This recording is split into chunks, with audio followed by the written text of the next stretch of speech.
Hello everyone, teaching pathway में सभी का स्वागत करते हैं और आशा करते हैं कि आप सभी ठीक होंगे। मैं हूं आपका दोस्त doctor AR known. Class 10th के लिए मैं जो टॉप इंपॉर्टेंट क्वेश्चन है वो आज से मैं स्टार्ट कर रहा हूं। एक प्लेलिस्ट बनी हुई है साइंस क्लास 10th। तो मैं जब भी मुझे टाइम मिलेगा मैं कोशिश करूंगा कि आपके एग्जाम के आने से पहले पहले जो टॉपिक मेन टॉपिक्स हैं, इंपॉर्टेंट टॉपिक्स हैं, वो मैं आपको पढ़ाऊं। आज का टॉपिक हम स्टार्ट करेंगे लाइफ प्रोसेस, जो है आपका लाइफ प्रोसेस। वहां पे टॉपिक आज का पहला रहेगा न्यूट्रिशन। हम पढ़ेंगे न्यूट्रिशन क्या होता है, उसके टाइप्स देखेंगे, ऑटो टॉपिक क्या होता है, हेटेरो टॉपिक क्या होता है, लाइफ प्रोसेस। इसमें पहला टॉपिक है न्यूट्रिशन। जैसे आप देख रहे हैं न्यूट्रिशन, यहां पे आप नोट भी बना सकते हैं। न्यूट्रिशन क्या होता है? न्यूट्रिशन होता है ऐसी process, is the process by which living organisms take in food and use it for growth, energy and repair। आप इससे डायरेक्ट नोट भी बना सकते हैं। तो यहाँ पे मैं आपको समझाने की पूरी कोशिश करूंगा। न्यूट्रिशन ये कहता है कि प्रोसेस है, प्रोसेस ऐसी प्रोसेस है जिसमें जो लिविंग ऑर्गेनिज्म होते हैं, जिनके अंदर जान होती है। ऑर्गेनिज्म जो है, आप जानते हैं ऑर्गेनिजम्स के बारे में। लिविंग ऑर्गेनिजम्स वो ऑर्गेनिज्म होते हैं जो जानदार होते हैं, ठीक है, जिनके अंदर जान होती है। तो लिविंग ऑर्गेनिजम्स अपनी जब खुराक लेती है और उस खुराक का इस्तेमाल करके वो क्या करते हैं, अपनी ग्रोथ के लिए, एनर्जी के लिए और रिपेयर के लिए, ठीक है। मतलब किसके लिए? फूड का इस्तेमाल करते हैं, यूज करते हैं, ताकि उनकी ग्रोथ हो जाए, एनर्जी मिल पाए और रिपेयर हो जाए। यहाँ पे आप समझ जाओगे आगे जब हम बात करेंगे। फॉर एग्जाम्पल, आप खाना खाते हो, ठीक है, आपने लंच किया। आप लंच क्यों करते हो? आपने डिनर किया। आप डिनर क्यों करते हो? आपने लंच और डिनर के साथ साथ आपने ब्रेकफास्ट की। आपने ब्रेकफास्ट क्यों क्यों करते हो? हम इसलिए ब्रेकफास्ट करते हैं, ताकि हम इसलिए डिनर करते हैं या लंच करते हैं, ताकि जो खुराक है, खुराक हमारी बॉडी के अंदर चली जाए। तो यही जो खुराक है, जो लंच हम करते हैं, डिनर करते हैं, ब्रेकफास्ट करते हैं, ये हमारे अंदर चली जाती है। किसके लिए? ताकि हमारी ग्रोथ हो, हमारे अंदर ताकत आए। अगर आप 2 दिन या 3 दिन भूखे रहोगे तो क्या आप काम कर पाओगे? नहीं कर पाओगे, क्योंकि फिर आपके अंदर जो एनर्जी कहां से आएगी, ठीक है ना। तो यही होता है न्यूट्रिशन की ऐसी प्रोसेस जहां पे लिविंग ऑर्गेनिज्म खुराक को लेते हैं, ठीक है। अब हम बात करेंगे टाइप्स। जैसे यहाँ पे लिखा है टाइप्स, टाइप्स की बात हम करेंगे। टाइप्स में पहला आता है ऑटोट्रोपिक न्यूट्रिशन, ठीक है, और दूसरा आता है हेटेरोट्रोपिक। पहले हम बात करेंगे ऑटोट्रोपिक न्यूट्रिशन क्या होता है। ऑटोट्रोपिक जो न्यूट्रिशन होती है ना, देखो, ये एक किस्म की न्यूट्रिशन की टाइप होती है। ऑटोट्रोपिक न्यूट्रिशन क्या होता है? This is the type of nutrition. ये एक टाइप होती है किसकी? न्यूट्रिशन की। कौन सी टाइप होती है, क्या करती है? जिसमें जो ऑर्गेनिजम्स हैं वो क्या करते हैं, अपनी खुराक फ्रॉम सिंपल सब्सटेंस, जैसे कार्बन डाइऑक्साइड और वाटर की बात करें हम, कार्बन डाइऑक्साइड और वाटर जो है, इनका इस्तेमाल करके वो अपनी खुराक जो है वो खुद क्या करते हैं, बनाते हैं, ठीक है ना। मेक का मतलब क्या होता है? बनाते हैं। कहां से बनाते हैं? On food from simple substance. जैसे हम कार्बन डाइऑक्साइड की बात करें या वाटर की बात करें, और इसकी जो एग्जांपल दी हुई है वो है प्लांट्स। प्लांट्स जो है वो आता है ऑटोट्रोपिक न्यूट्रिशन के अंदर। ऑटोट्रोपिक न्यूट्रिशन एक ऐसी टाइप ऑफ न्यूट्रिशन होती है जहां पे जो ऑर्गेनिजम्स हैं वो अपनी जो खुराक है वो खुद बनाते हैं, ठीक है, वो किसी के ऊपर डिपेंड नहीं रहते हैं। नीचे जब मैं आपको एग्जांपल बताऊंगा आपको समझ आ जाएगी। सबसे पहली एग्जांपल है फोटोसिंथेसिस। फोटोसिंथेसिस आपने पढ़ा होगा, अगर नहीं पढ़ा होगा तो आज मैं आपको बताऊंगा। प्लांट्स जो फोटोसिंथेसिस करते हैं, होता क्या है, जो प्लांट्स होते हैं, ठीक है, प्लांट्स क्या होते हैं, पौधे जो होते हैं, वो सनलाइट का इस्तेमाल करते हैं। क्या करते हैं? सनलाइट, सूरज की जो रोशनी है उसका इस्तेमाल करके कार्बन डाइऑक्साइड और वाटर, याद रखना कार्बन डाइऑक्साइड और वाटर को ये कन्वर्ट करते हैं किसमें, ग्लूकोज में। सनलाइट जो है वो कार्बन डाइऑक्साइड और वाटर को कन्वर्ट करती है ग्लूकोज में। ग्लूकोज क्या होता है, ग्लूकोज जो होता है ये एक किस्म का शुगर होता है, और क्या करता है, कन्वर्ट किस में करता है, ऑक्सीजन में, शुगर और ऑक्सीजन में। आगे मैं बताऊंगा आपको। यहां पे हम बात करें कार्बन डाइऑक्साइड, आप देख सकते हैं कार्बन डाइऑक्साइड, वाटर, ये दोनों मिलते हैं, यहाँ पे है क्लोरोफिल और सनलाइट। इसके बारे में मैं आपको समझाऊंगा। ये बनाते हैं C6H12O6, ऑक्सीजन और वाटर। देखो बच्चों क्या होता है, सिंपल आपको मैं समझाऊंगा। यहाँ पे होता क्या है बच्चों, अगर हम प्लांट लेंगे, प्लांट का सबसे पहले हम कोई भी एक लीव्स लेंगे, ठीक है, पत्ते लेंगे। अब बहुत सारे पत्ते नहीं लेंगे, हम एक ही पत्ता लेंगे। ये समझो हमने किसी एक प्लांट का पत्ता ले लिया, क्या ले लिया, एक पत्ता ले लिया, लीव ले लिया, पत्ता, ठीक है। अब क्या होता है बच्चों, बहुत सारे लीव्स होते हैं, मैं एक लीव की बात कर रहा हूं। अब ये पत्ता क्या करता है, इस पत्ते के अंदर एक पिगमेंट होता है, क्या होता है, इस पत्ते के अंदर एक पिगमेंट होता है, और इस पिगमेंट का नाम होता है क्लोरोफिल। क्या नाम होता है बच्चों, क्लोरोफिल जो है, क्लोरोफिल इस पिगमेंट का नाम होता है। जैसे आप देखते हैं प्लांट जो होते हैं वो ग्रीन आपको दिखाई देते हैं, वो क्यों देते हैं, क्योंकि उनके अंदर पिगमेंट होता है, ठीक है ना। अब देखिएगा आगे हम देखेंगे, यहां तक समझ गए आप। हमने एक लीव लिया और लीव के अंदर एक पिगमेंट होता है, पिगमेंट जो है वो क्लोरोफिल होता है। क्या होता है, वो क्लोरोफिल होता है।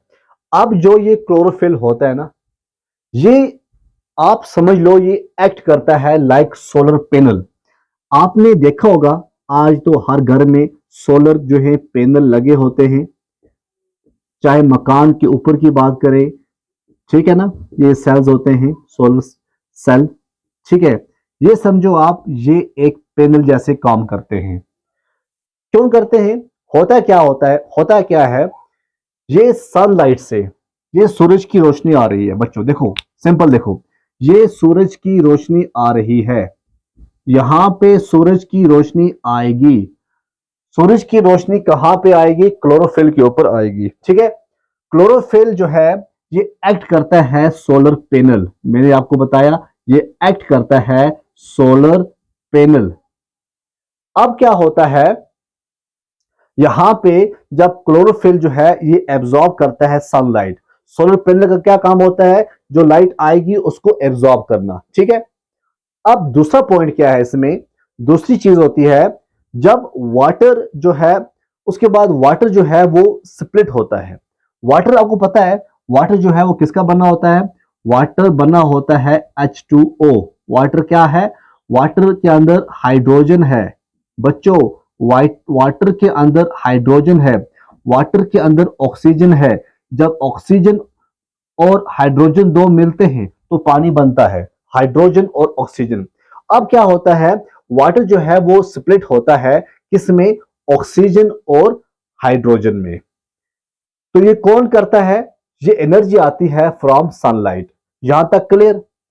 तीसरा जो पॉइंट है यहां पे वो होता है कार्बन फिक्सेशन। क्या होती है, तीसरा पॉइंट होता है वो होता है कार्बन फिक्सेशन। कार्बन फिक्सेशन जो है ये तीसरा पॉइंट है। पहला पॉइंट क्या आ गया, क्लोरोफिल के ऊपर जब लाइट आई, क्लोरोफिल ने एक्ट किया सोलर पैनल जैसे, जिस तरह सोलर पैनल होता है। सोलर पैनल के बाद क्या हुआ, जब यहाँ पे वाटर जो है, जो लाइट है वो क्लोरोफिल को टकराती है, क्लोरोफिल में जाती है, तब क्या होता है, फिर दूसरा पॉइंट है वाटर स्प्लिट होता है। जब वाटर स्प्लिट हो जाता है तो फिर होता है कार्बन फिक्सेशन। हाइड्रोजन कंबाइन करता है with carbon dioxide from the air, तो क्या बनाता है ये C6H12O6 ग्लूकोज बनाता है। और ऑक्सीजन जो है वो रिलीज होता है एज ए बाई प्रोडक्ट, ठीक है। याद रखना जो ऑक्सीजन होगा ये रिलीज होता है as a byproduct, as a byproduct जो है ऑक्सीजन रिलीज होता है। तो जिसको आप और हम क्या करते हैं, ब्रीथ करते हैं। आई होप आपको ये समझ आया होगा यहां तक, जो मैंने समझाने की पूरी कोशिश कर रहा हूं ताकि आपको बिल्कुल जीरो से आपको समझ आ जाए। तो ये इसकी एक एग्जांपल है कि इसने खुद किस तरह से बना लिया। ये होता है ऑटोट्रॉपिक न्यूट्रिशन। दूसरा मैं एक और इम्पॉर्टेंट जो है एग्जांपल आपके साथ शेयर कर रहा हूं, वो है, आपने देखा होगा जो सनफ्लावर होता है, सनफ्लावर जो होता है टर्निंग टुवर्ड्स द सन। जब सूरज चढ़ता है तो सनफ्लावर जो है वो टर्न कर लेता है। अगर उसका जो फूल होगा सनफ्लावर का, अगर वो इस साइड है, अब यहां से जब सूरज निकलेगा तो ये टर्न कर देता है इस साइड, ताकि वो क्या करे, अपनी खुराक को बनाए। अब इसके ऊपर बहुत लंबी कहानी है, बहुत लंबा कुछ पढ़ना पड़ेगा, लेकिन मैं आपको इजी वे में बताऊंगा कि किस तरह से ये जो है सनफ्लावर जो है वो टर्न करता है। ठीक है, देखो सनफ्लावर जो है ये एग्जिबिट करता है एक बिहेवियर, जिस बिहेवियर का नाम है हीलियोट्रोपिज्म, जिसे हम कहते हैं हीलियोट्रोपिज्म। हीलियोट्रोपिज्म, कोई कोई वर्ड ऐसे हैं जो आपको समझने होंगे। हीलियोट्रोपिज्म भी कह सकते हैं, या फिर आप कह सकते हैं इसको सोलर ट्रैकिंग। ठीक है, अब जो ये मूवमेंट होती है, ये मूवमेंट कौन करता है, प्लांट्स के अंदर हार्मोन्स होते हैं। अब एक हार्मोन का नाम मैं बताऊंगा जिसका नाम है ऑक्सिन्स। ठीक है, ऑक्सिन जो हार्मोन है वो इसको हेल्प करता है मूवमेंट के लिए। बाकी हम लंबा जाने की जरूरत नहीं है, इतना आपको काफी है। अभी ये मैं 10th बेस पे पढ़ा रहा हूं, अगर 11th 12th पढ़ेंगे तो बहुत लंबा जो है पढ़ना पड़ेगा। अब आता है जी heterotrophic nutrition. Hetero, HETEROTROPHIC, heterotrophic nutrition. ऐसी न्यूट्रिशन की टाइप है ये जहां पे जो ऑर्गेनिजम्स हैं, अब यहां पे मैं रब करता हूं, ठीक है, आपको समझ आया होगा। अब देखो, जो ऑर्गेनिज्म है वो डिपेंड रहते हैं दूसरे ऑर्गेनिजम्स के ऊपर फॉर फूड, किसके लिए, खुराक के लिए। जैसे ह्यूमन है, एनिमल्स हैं, फंजे है। ठीक है, ये जो है सब डिपेंड किसके ऊपर रहते हैं, ये दूसरे के ऊपर जो है ये डिपेंड रहते हैं। ठीक है, अब देखिए इसकी मैं एग्जांपल आपको बताऊंगा, इसकी एग्जांपल किस तरह से आपको समझ आ जाएगी। सबसे पहले बात यह है, ह्यूमन हो एनिमल्स हो, आपने एनिमल्स भी देखे होंगे। जो भी एनिमल्स हैं, चाहे आपकी बकरी है, चाहे आपकी गाय है, चाहे आपका ऑक्स है, बुल है, जो भी है, तो वो क्या करते हैं, वो घास खाते हैं। क्या खाते हैं, घास खाते हैं। वो पानी पीते हैं। क्या पानी खुद आ जाता है उनके पास, ये लो मैं पी लो, मुझे घास खुद आता है कि खा लो मुझे, नहीं। और एनिमल्स के अंदर ऐसा तो होता नहीं है। कुछ एनिमल्स के अंदर जो है ऐसा नहीं होता है कि एनिमल्स के अंदर क्या होगा कि सनलाइट आ जाएगी तो एनर्जी मिल जाएगी, एनर्जी बन जाएगी, ऐसा यहाँ पे नहीं होता है। सिर्फ और सिर्फ प्लांट्स के अंदर आपको देखने को मिलेगा। ह्यूमंस को भी आपने देखा होगा, तो जब बाहर से लाते हैं डिपेंड रहते हैं। अब देखो एग्जांपल में बताऊंगा, जैसे आप लड़के अभी 10th क्लास में पढ़ रहे हैं, खासकर जो बच्चे होते हैं 9th 10th 11th 12th के, वो सैंडविच का खाना बहुत जो है उनको वो लाइक करते हैं, सैंडविच खाना।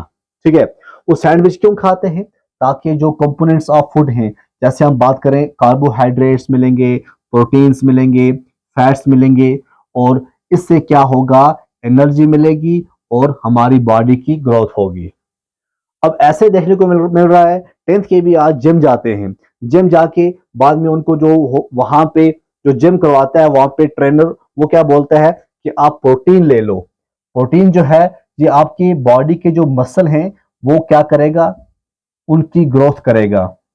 अब जब आप प्रोटीन लोगे तभी बॉडी के मसल जो हैं वो ग्रो करेंगे, अच्छी तरह से आपके जो हैं वो मसल्स बनेंगे। ठीक है, अब प्रोटीन्स के लिए आपको वो क्या बोलता है, वो बोलता है कि आप पनीर ले लो, आप पनीर खा लो, जिसे आप चीज कहते हैं इंग्लिश में।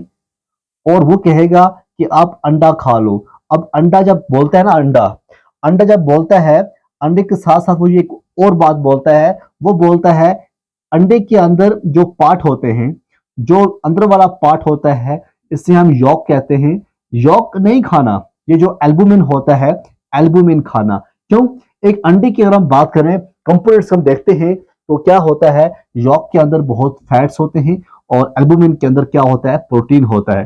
तो प्रोटीन्स जो है इस तरह से हम इस्तेमाल करते हैं। तो इस तरह से बाकी फैट्स वगैरह कार्बोहाइड्रेट्स भी हम इसलिए इस्तेमाल करते हैं ताकि हमें एनर्जी मिले।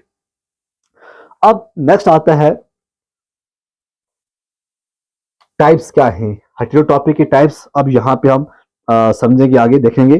पहला आता है होलोजोइक न्यूट्रिशन। क्या आता है, होलोजोइक न्यूट्रिशन होता है। यहाँ पे क्या होता है ये आपको देखना है। होलोजोइक न्यूट्रिशन के अंदर involves the injection of solid food. जब आप कोई सॉलिड फूड खाओगे, जैसे मैंने यहाँ पे आपको एग्जांपल दी है, आप एक सेब खा रहे हैं, ठीक है। जब आप एक सेब को बाइट करोगे तब क्या होगा, वो इंजेस्ट होगा। जब आप उसको बाइट करोगे वो इंजेस्ट होगा, तब हम कहते हैं इंजेक्शन। उसके बाद आप चिबाओगे, चबाने से क्या होगा, डाइजेशन जो है वो स्टार्ट हो जाएगी, ठीक है। अब जो उसके न्यूट्रिएंट्स हैं वो एब्जॉर्ब होना हमारे ब्लड के अंदर, न्यूट्रिएंट्स जो है वो एब्जॉर्ब हो जाएंगे किसके अंदर, आपके ब्लड के स्ट्रीम के अंदर, ठीक है ना। तो ऐसा होता है जब भी हम कोई चीज खाते हैं, खाने के बाद उसका डाइजेशन जो है वो स्टार्ट होता है। जब डाइजेशन हो जाता है, डाइजेशन के बाद एब्जॉर्प्शन होता है, और एब्जॉर्प्शन के बाद आप जानते हैं कि एसिमिलेशन होता है, ठीक है। क्योंकि जो चीजें बच जाती हैं, जो डाइजेस्ट नहीं होती हैं, वो फीसिस के द्वारा वो बाहर निकल आती हैं, ठीक है। अब देखो दूसरा आता है जी सेप्रोफाइटिक न्यूट्रिशन। क्या होता है, सेप्रोट्रॉपिक की अगर हम बात करें, सेप्रोफाइटिक की अगर हम बात करें, इसके अंदर क्या होता है, ऐसी न्यूट्रिशन जो involves feeding on dead and decaying matter. कि जब कोई चीज मर जाती है, सड़ जाती है, उसके ऊपर जब कोई न्यूट्रिशन करता है, उसे हम कहते हैं सेप्रोफाइटिक न्यूट्रिशन। जैसे जो मशरूम्स होते हैं, आपने देखा होगा, ये रोटिंग लॉग्स के ऊपर, लकड़ी के ऊपर आपने देखा होगा, वुड्स के ऊपर, ये वहां पे उसको खाते हैं, ठीक है। उसके बाद आता है जी पैरासाइटिक न्यूट्रिशन। पैरासाइटिक न्यूट्रिशन की अगर हम बात करें, जैसे इसकी मैंने एग्जांपल ली है टेप वर्म इन इंटेस्टाइन। होता क्या है, ह्यूमन की बात करें या हम एनिमल्स की बात करें, जो पैरासाइट होता है, जैसे टेप वर्म है, वो जब अंदर जो है अंतड़ियों में जब जाता है, वो अंतड़ियों में हुक्स एंड सक्कर्स का इस्तेमाल करके वहां पे ये रहता है, और होस्ट जो होता है, ह्यूमन हो एनिमल्स हो, वहां से ये न्यूट्रिशन लेता है। अब वहां से जब ये न्यूट्रिशन लेगा तो क्या होता है, बड़ा नुकसान भी होता है इससे, क्योंकि माल न्यूट्रिशन हो जाती है, जो हम कह सकते हैं, और भी बहुत सारी चीजें होती हैं। तो ये था थोड़ा बहुत मैंने बताया आपको लाइफ प्रोसेस के न्यूट्रिशन के बारे में। अगर आप नोट बनाना चाहते हैं तो नोट आप बना सकते हैं। और अगर आपको एग्जाम के अंदर ये मैक्सिमम देखा गया है, बहुत बार देखा गया है, ये क्वेश्चन जो है पूछा जाता है एग्जाम के अंदर। तो बिल्कुल आप तैयार रहिएगा, अच्छी तरह से पढ़िएगा इंशाल्लाह। अगर आप इतना ही लिखोगे, आपको फुल 5 मार्क्स का क्वेश्चन आता है तो मिल जाएंगे।